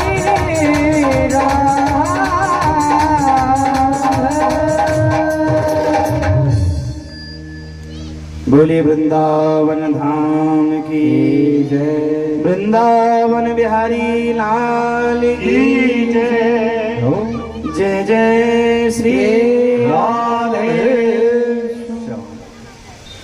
ठाकुर जी ने वृंदावन किस लिए बसाया? वृंदावन ठाकुर जी ने प्रेमियों के लिए बसाया है, भक्तों के लिए बसाया है। यदि वृंदावन जाते हो तो प्रेम की भावना, भक्ति की भावना लेकर वृंदावन जाओ। वृंदावन भक्तों के लिए है, भोगियों के लिए नहीं। संत कहते हैं कि प्रेम की पिपास देख देख निज प्रेमियों को, प्रेम का समुद्र सीमा तोड़कर बहाया है। भाव को रसीले जन निराश न होंगे अब, कामना की पूर्ति ही तो कल्पतरु लगाया है। चिंतामणि चढ़त चारु चादर बिछाई जहां, भांति प्रतिभांति कुंज कुंजन से सजाया है। भारत का भूषण तिलक तीनों लोगों का, भक्तों के निवास हेतु वृंदावन बसाया है। भक्तों के निवास हेतु मेरे गोविंद ने वृंदावन बसाया है। जब से भगवान वृंदावन में आए, भगवान कहने लगे मैया अब हम गाय चरायो करेंगे, हम बड़े है गए हैं। मैया बोली लाला अभी तुम बहुत छोटे, ऐसा करो तुम अभी बछड़े चराया करो। कन्हैया बछड़े चराना प्रारंभ करते हैं, ग्वाल मंडली के साथ में जाते हैं। एक दिन भगवान बछड़े चराने के लिए जंगल में दूर निकल गए। कंस का भेजा हुआ एक अघासुर नाम का दैत्य आया, सर्प बन करके आया और जंगल में मुंह खोल करके लेट गया। दोपहर का समय हुआ, ब्रजवासी बोले लाला कहीं सुंदर सी छाया देख करके भोजन करेंगे। ब्रजवासी उस सर्प की ओर ही चले आए। ब्रजवासी बोले लाला देख कितनी सुंदर गुफा है, इसी में बैठ के आज भोजन करेंगे, बड़ी सुंदर शीतल छाया मिलेगी। अब सर्प की बाहर जीभ निकली हुई थी। ब्रजवासी जैसे ही सर्प के मुंह के पास में आए, ब्रजवासी कहे लगे देखो हमें तो लगे या गुफा में बाबा जी रहते दिखे, महात्मा रहते दिखे। देखो भैया रास्ता में भी गलीचा बिछा रखे, देखो लाल लाल गलीचा बिछे पड़े हैं। और जैसे ही ब्रजवासियों ने उस सर्प की जिह्वा के ऊपर चरण रखा, पांव रखा, तो जीभ तो कोमल होती है ना, गुदगुदी लगती है। ब्रजवासी बोले भैया ऐसे लगे जैसे मखमल के गद्दा बिछ रहे हों। एक ब्रजवासी बोले भैया गद्दान की तो बात ठीक है। सर्प के दांतों को देख करके कहने लगा भैया इन बाबा जी ने दरवाजे पे खूंटा क्यों गाड़ रखे? मधु मंगल बोले तो को ना पतो, बाबा जी ने इसलिए खूंटा गाड़ रखे हैं कि अपना जो भी सामान है ना बाहर इन खूंटा में लटकाए के हमें खाली हाथ भीतर आवे। ब्रजवासियों ने सारा सामान सर्प के दांतों पर लटका दिया, अंदर गए, मुख में प्रविष्ट किया। जब वो सर्प सांस लेता था ना तो भी वायु आती थी, और जब सांस छोड़ता था तो भी हवा लगती थी। ब्रजवासी बोले भैया बाबा जी के तो बड़े आनंद है, कितनी सुंदर शीतल हवा चल रही है। जैसे ही ब्रजवासियों के बाद में कन्हैया ने प्रविष्ट किया है मुख में, उस सर्प ने अपना मुख बंद किया, ऊपर नीचे आगे पीछे लेटना प्रारंभ किया, बदलाना शुरू किया। कन्हैया ने उस अघासुर के नेत्र में देखा, भगवान समझ गए ये तो कंस का भेजा हुआ असुर है। भगवान ने तुरंत अपने रूप को बढ़ाया, अपना रूप बढ़ाते गए भगवान, और उस सर्प को बीच में से चीरते चले गए। और इसी के साथ हमारे गोविंद ने उस अघासुर का गोविंदाय नमो नमः कर दिया।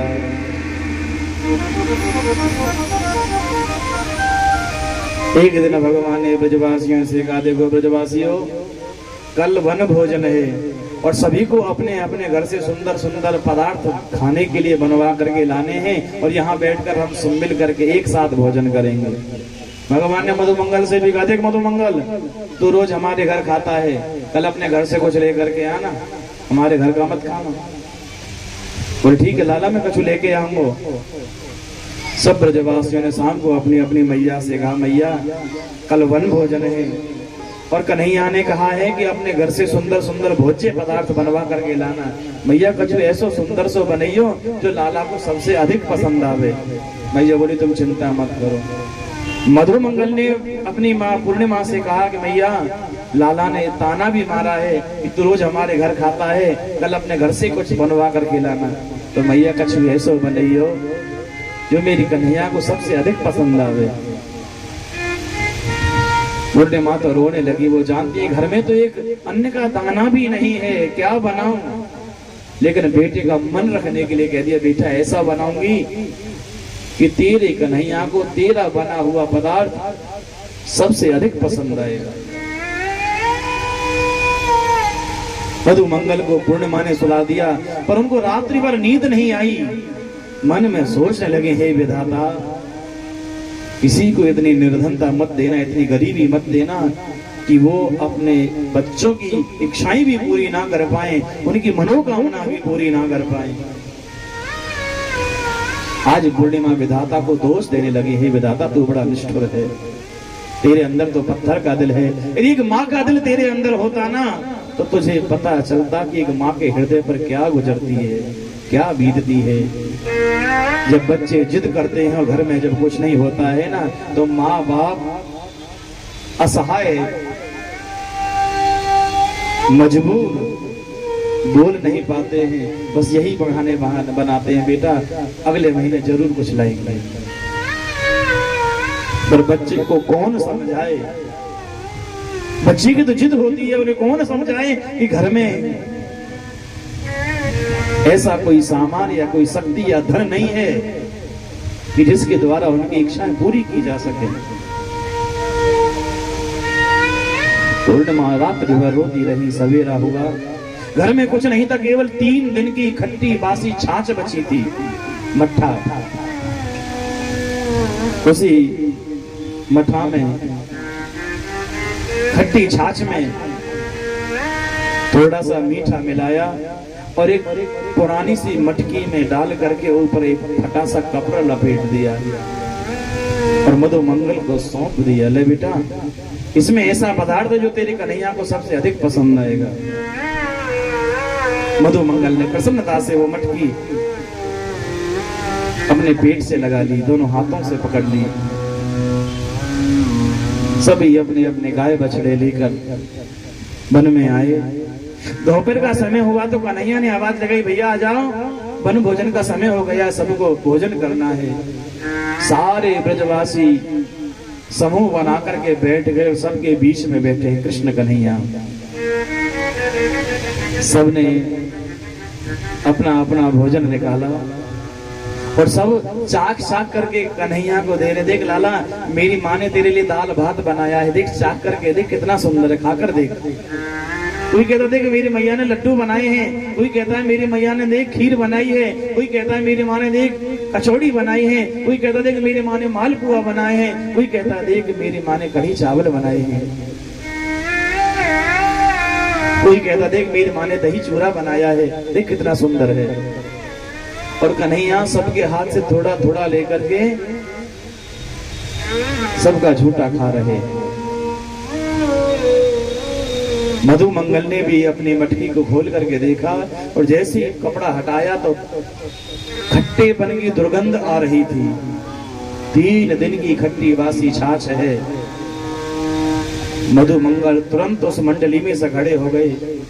उन्होंने सोचा यदि कन्हैया को पता चला और मैं सबके सामने यदि खट्टी बासी छाछ दूंगा तो सब मित्र मेरा मजाक बनाएंगे, उपहास उड़ाएंगे।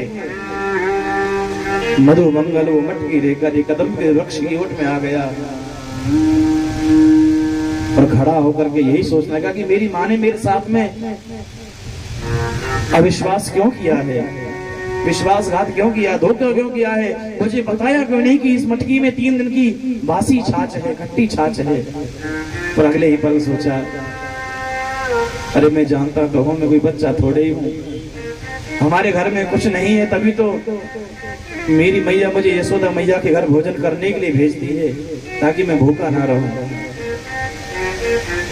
आंखों में आंसू लाते हुए मधु मंगल कहने लगे, हे विधाता, अरे तू तो बच्चों से भी गया गुजरा है। बच्चे खेलने के लिए मिट्टी के घर बनाते हैं, पूरे दिन खेलते हैं और जब मन भर जाता है तो एक लात मारते हैं, पूरे दिन की मेहनत पर एक ही लात में पानी फेर देते हैं।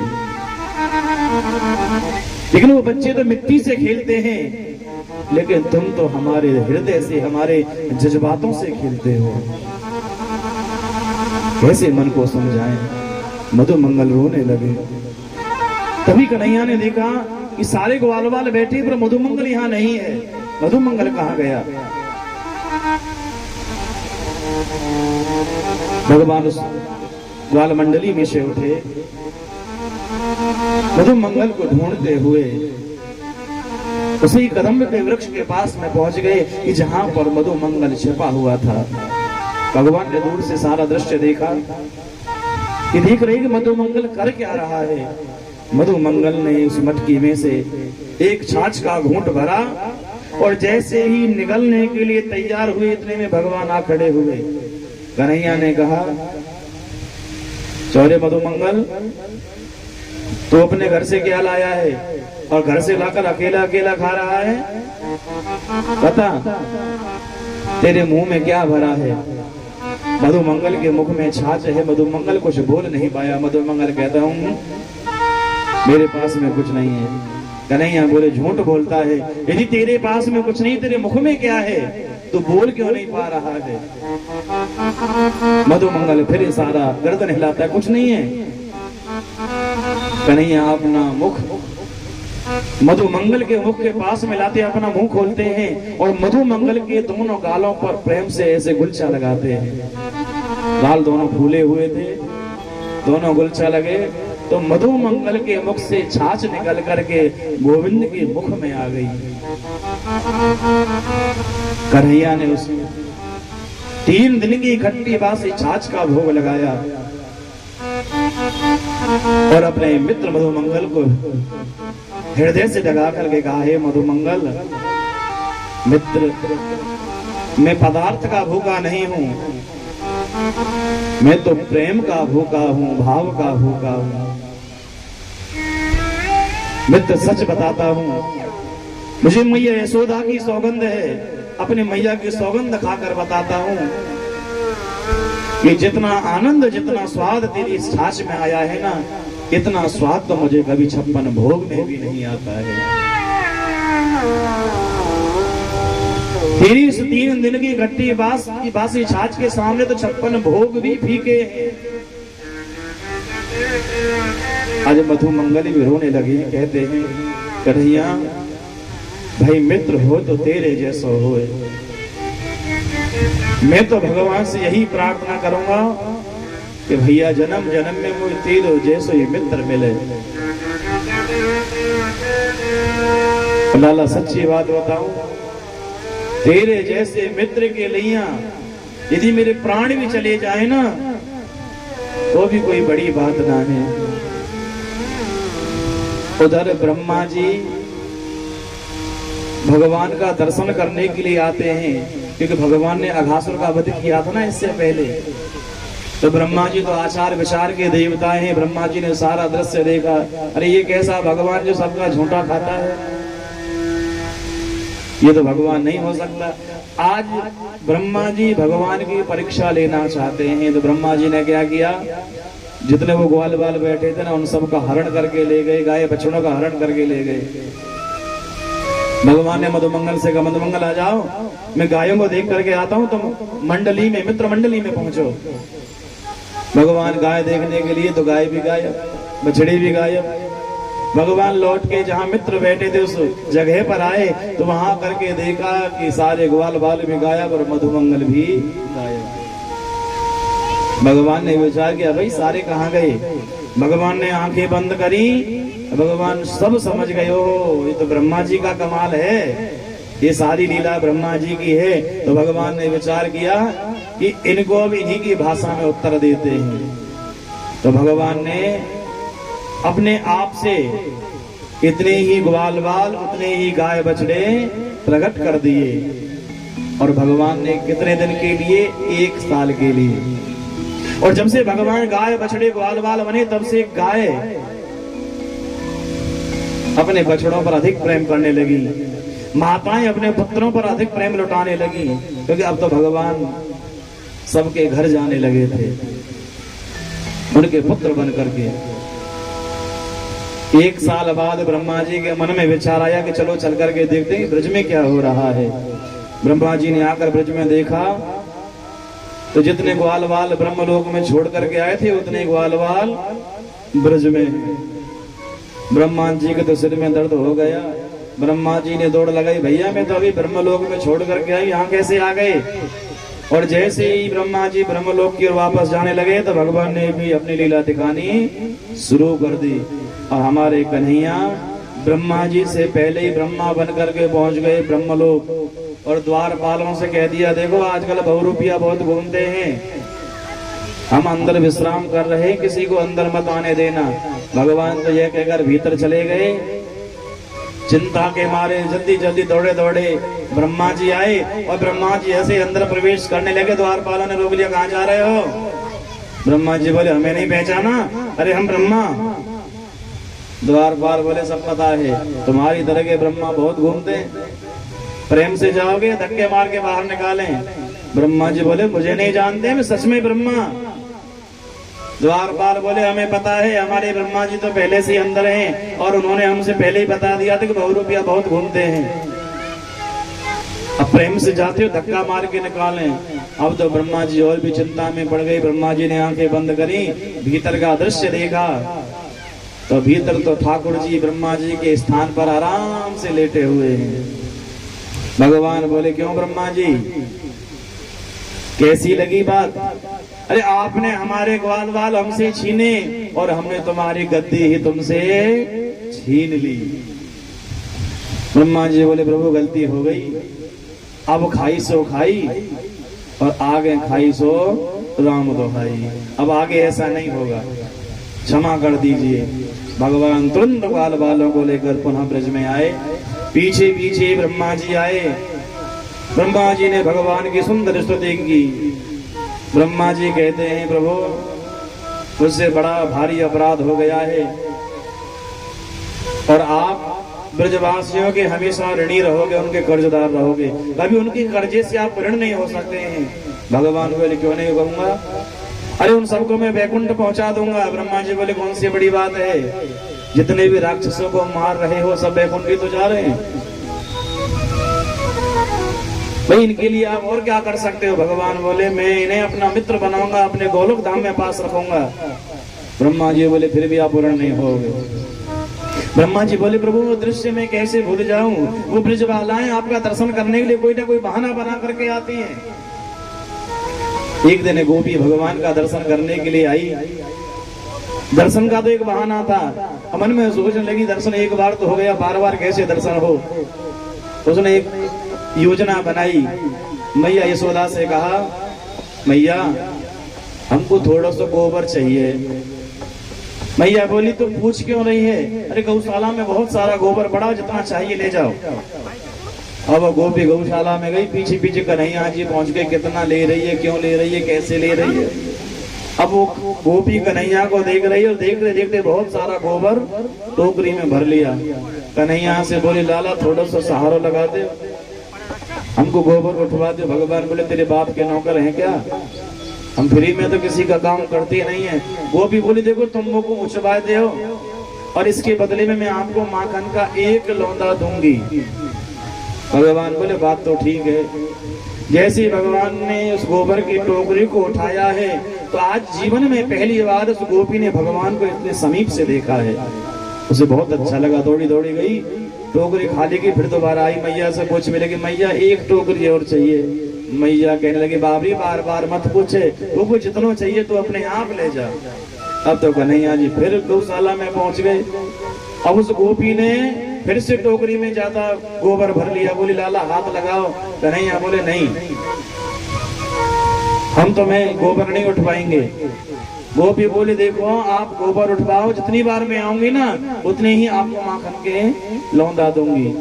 भगवान बोले तो हिसाब कैसे होगा। गोपी बोली ऐसा करती हूँ, मैं जितनी बार आऊंगी ना हर बार तुम्हारे मुंह पे गोबर से निशान लगाऊंगी, अंत में गिन लेंगे और जितने निशान हो जाएंगे उतने ही माखन मिश्री के लौंदा दूंगी। अब तो गोपी बार बार आती, हर बार निशान लगा के चली जाती। भगवान का पूरा मुख गोबर से सन गया।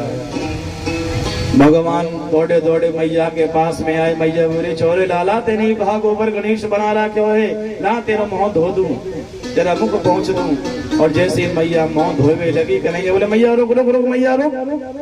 अरे मैया तेने तो अभी सब हिसाब चौपट कर दिए हो। तो मैया बोले क्या भयो।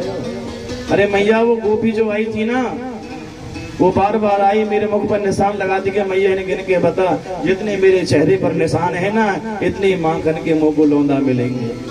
मैया बोली दारी के हमारे घर में ढेरों माखन मिश्री हैं, पर फिर भी न जाने तू क्यों माखन को लोभी बन्यो रहवे।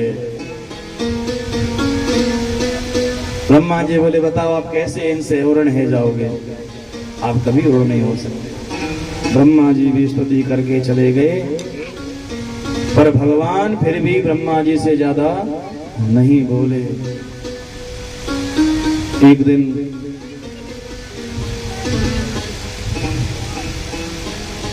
दाऊ भैया का जन्मदिन आया है।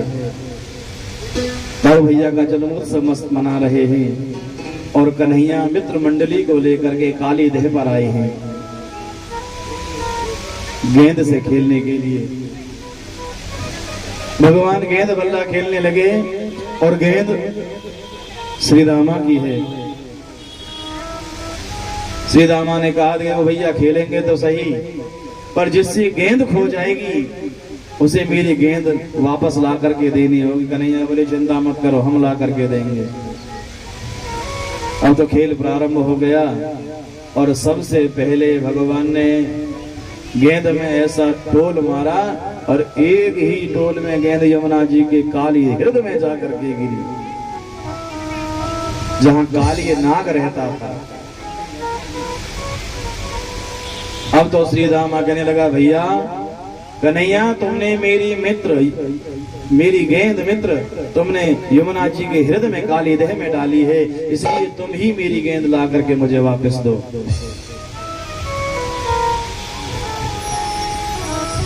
मुझे तो मेरी वही गेंद चाहिए।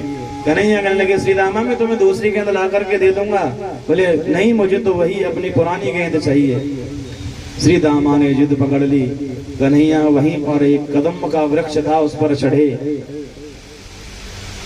और जैसे ही यमुना जी में कूदने के लिए तैयार हुए मधुमंगल ने फिर कहा श्री दामा भैया इसमें काली नाग रहता है, कहीं लाला को कछु है गयो तो ऐसा कर भैया हम अभी भी लाला को वापस बुला लेते तो मैं दूसरी नई गेंद दे देंगे, दो दे देंगे।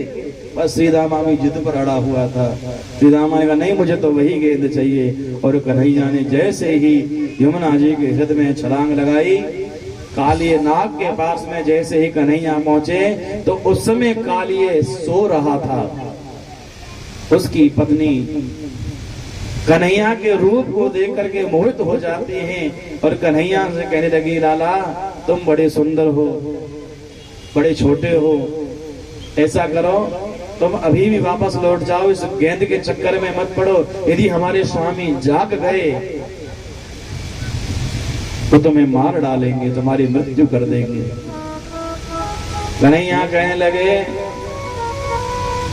जगाओ अपने स्वामी को, मैं इस कालिए का काल बन करके आया हूं और अपनी गेंद इससे वापस लेकर के ही जाऊंगा। इतने में ही कालिए जाग गया। कालिए नाग ने अपनी पत्नियों से पूछा भारी स्वर में, कौन है? नाग पत्नी धड़धड़ कांपने लगी, महाराज कोई नहीं, एक नन्हा सा बालक है, आप विश्राम करो। बोले नहीं, ये कोई साधारण बालक नहीं है, ये कह रहा है कि मेरा काल है, मैं इसे आजीवित नहीं छोड़ूंगा। कालिए ने अपने आंखें खोली, कन्हैया की ओर झपटा, कन्हैया नीचे बैठ गई, कालिए भगवान के ऊपर से निकल गया। कालिए पलट करके आया, भगवान की ओर फिर से अग्रसर होता है और आकर के कालिए ने भगवान को अपनी पूंछ में लपेट लिया और भगवान को दबाने का प्रयास करता है, भींचने का प्रयास करता है। हमारे कन्हैया ने पहले अपने शरीर को बढ़ाया, बढ़ाते चले गए और एकदम से शरीर का आकार, अपना स्वरूप छोटा किया और उस कालिए के बंधन से मुक्त हो गए। एक ब्रजवासी दौड़ा वृंदावन गया। नंद बाबा मैया यशोदा से कहा कि मैया तेरो लाला तो यमुना में डूब गयो है, काली देह में कूद गयो है। अब तो सारे ब्रजवासी दौड़े आए, यमुना जी के तट पर आकर के खड़े हो गई। मैया यशोदा भी रोने लगी। उधर यमुना जी के हृदय में कालिए और कृष्ण का युद्ध चालू है। वो कालिए फिर से कन्हैया की ओर झपटा है, कन्हैया जोर से उछल कर उस कालिए के फन पर बैठ गए और कालिए जिस फन को भी उठाता है भगवान उसी को कुचल देते हैं और ताता थई जाकर के भगवान ने नृत्य थरकना प्रारंभ कर दिया है। भगवान उस कालिए को जल के ऊपर लेकर के आए, थरकना प्रारंभ कर दिया। मैया यशोदा ने शोर मचाया, लाला भैया यू श्याम तो को खा जावे गो, भैया तू कूद जाया पे। कन्हैया बोले, मैया चिंता मत करे, अब यू मेरो चेला बन गयो है, यू कछु ना करेगो। कालिए लहू लोहान हो गया है। नाग पत्नी कहने लगी अपने स्वामी से, उस कालिए से महाराज क्षमा मांग लो, नहीं तो तुम्हारा प्राणांत हो जाएगा, तुम्हारे प्राण निकल जाएंगे। कालिए कहता है, मैं बिल्कुल भी माफी नहीं मांगूंगा, मेरी क्या गलती है? अरे सारी गलती इनकी है, इन्होंने मेरे अंदर विष क्यों भरा? क्योंकि हमें बनाने वाले तो यही हैं, विष की जगह थोड़ा सा अमृत क्यों नहीं रखा? भगवान कहने लगे, यदि विष तुम्हारे अंदर मैंने रखा है तो तुम्हारे लिए अलग स्थान भी तो बनाए है, रमणक द्वीप, तुम वहां क्यों नहीं रहते हो? कालिए ने कहा कि वहां तुम्हारा जो वाहन है गरुड़, वो हमें रहने नहीं देता है, उसी के डर से आकर के तुम यहाँ छिपा हूं। तो वो यहाँ इसलिए नहीं आता है कि यहाँ उससे सौभरी ऋषि का श्राप लगा हुआ है, यदि यहाँ गरुड़ आएंगे तो वो स्वयं मारे जाएंगे। भगवान कहने लगे, अब चिंता मत करो, अब तुम्हारे मस्तक पर मेरे चरण चिन्ह बन गए हैं, अब गरुड़ तुम्हें परेशान नहीं करेगा, उल्टा प्रणाम करेगा। नागपत्नी हाथ जोड़ के खड़ी होकर कहने लगी, महाराज आपने तो हमारे स्वामी के ऊपर बड़ी कृपा करी है, आप महाराज बलि पर प्रसन्न थे, परंतु फिर भी आपने महाराज बलि के सिर पर एक चरण रखा, पर हमारे स्वामी के सिर के ऊपर तो आपने अपने दोनों चरण रखे हैं, इसलिए बड़ी कृपा करी है महाराज। और आज कालिए भी भगवान से क्षमा मांगता है तो रमण द्वीप की ओर चला जाता है। वहां रात हो गई थी, सारे ब्रजवासी यमुना जी के तट पर वहीं रात्रि में विश्राम करते हैं। रात को दावा अग्नि प्रकट हुई, उस दावा अग्नि को भगवान ने पान किया और समस्त ब्रजवासियों के प्राण बचाए। सवेरे सब वृंदावन वापस आए, सभी ने लाला की खूब खूब जय जयकार की। एक दिन भगवान ने यज्ञ पत्नियों पर कृपा की और यज्ञ की क्रिया जड़ता को समाप्त किया है। एक दिन दिवाली का अवसर आया है, दिवाली के अवसर पर घर में खूब साफ सफाई हुई है, दिवाली का त्योहार बड़े प्रसन्नता से मनाया है। अगले दिन प्रतिपदा है, दिवाली के बाद जो पड़वा आती ना प्रतिपदा, प्रतिपदा के दिन मैया यशोदा घर में ढेरों पकवान बना रही हैं। कन्हैया बाहर से खेल के आए, और जैसे ही टोकरी में हाथ डालने लगे मैया ने हाथ झटक दिया। मैया कहने लगी लाला दूर दूर दूर दूर दूर। अरे पहले जे है जाएगी तब खाई को मिलेगो। कन्हैया कहने लगे पर मैया ही जे क्या भला है। मैया कहने लगी मुझे बहुत काम है, अपने बाबा से जाकर के पूछो वो बताएंगे। कन्हैया दौड़े दौड़े आए।